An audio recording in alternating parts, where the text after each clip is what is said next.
Well, I'm so excited. I've never been to Portugal before, but here we are. We've sailed in on the Viking Venus. We're now exploring the town of Porto. Now, it got its name, yes, you guessed it, because it is the home of fortified wines, and it is home to some of the most amazing architecture.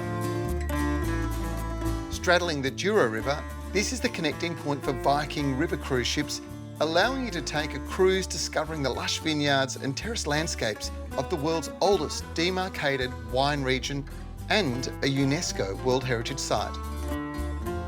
Porto's history is quite fascinating. Now, it goes right back to the early days when it was a Celtic hamlet, basically on the edge of the River Douro.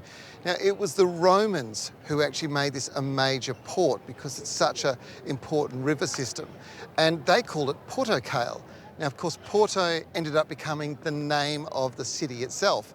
And later on, 1,000 years later, it became the basis of the name of the country, Portugal. If you arrive here as a Viking guest, you can take one of the free excursions. This is an enrichment excursion, a walking tour of the Codora district to take in the masterful exteriors of the Clergyman's Tower. Home to ancient churches and monuments such as the Cathedral and the Church of São Francisco, and modern buildings such as Casa da Musica and the Sir Elvis Museum, it's also famous for its School of Architecture.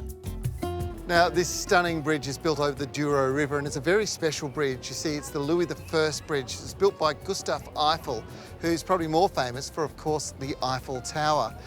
Most of the structures here are built out of granite stone, which is quarried in and around this region, and they're very big, solid structures, but this one is particularly unique.